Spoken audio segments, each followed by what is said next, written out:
रमूज औकाफ किसी भी तहरीर को समझने के लिए और उससे सही मानी अखज़ करने के लिए इसमें इस्तेमाल शुदा रमूज और औकाफ को समझना बहुत जरूरी है।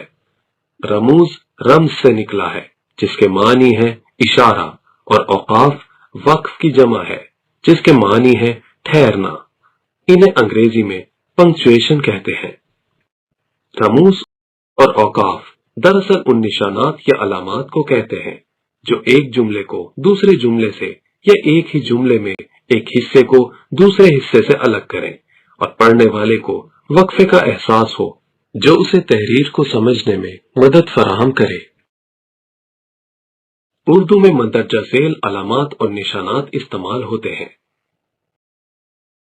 खत्मा या फुल स्टॉप, ये किसी भी जुमले के इख्तिताम में लगाया जाता है जो एक जुमले को दूसरे जुमले से अलग करता है और ये इस बात की तरफ इशारा करता है कि पिछला जुमला मुकम्मल हो गया है।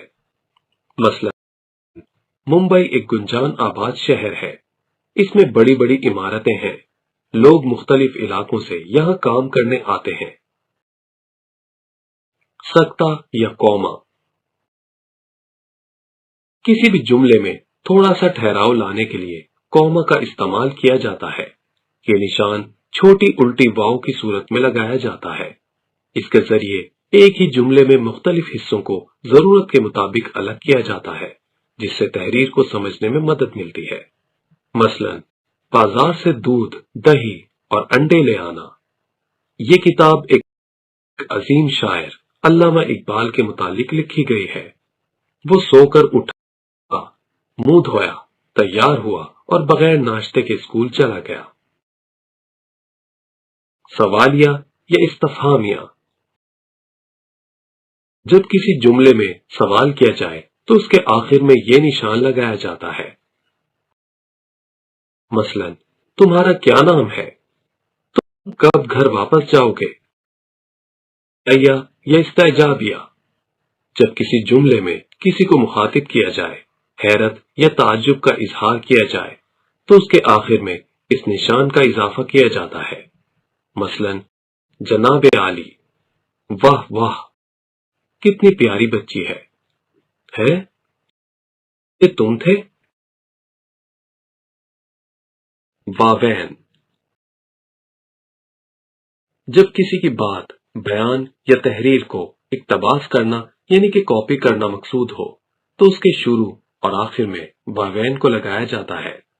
वावैन का मतलब है दो वाव। चूंकि ये निशान दो वाव से मिलकर बनता है इसलिए इन्हें वावैन कहा जाता है। मसलन अकरम मुझे बोला, आज तुमने हमारे घर पे रुकना है। एक शायर फरमाते हैं, वो जो ना थे तो कुछ ना था, वो जो ना हो तो कुछ ना हो, जान है वो जहान की, जान है तो जहान है। तफसीलिया, जब तहरीर में किसी अशखास, मकामात या किसी और चीज की तफसील जिक्र करनी हो तो ये निशान इस्तेमाल किया जाता है। ये निशान अमूमन वहां इस्तेमाल किया जाता है जहां किसी लफ्ज वगैरह की तारीफ करनी हो या इस किस्म के अल्फाज लिखे हों, जैसे हस्बे झेल, मंदरजा झेल या नीचे लिखे गए वगैरह। मसलन मंदरजा झेल अल्फाज को जुमलों में इस्तेमाल करें। हस्बे झेल अशार की तशरीह करें। कौसैन, किसी तहरीर के अंदर अगर कोई वजाहती जुमला शामिल करना हो तो इसे कौसैन के दरमियान लिखा जाता है। मसलन साजिद ने अकरम, साजिद का छोटा भाई, से बोला कि वक्त पर घर वापस जाना।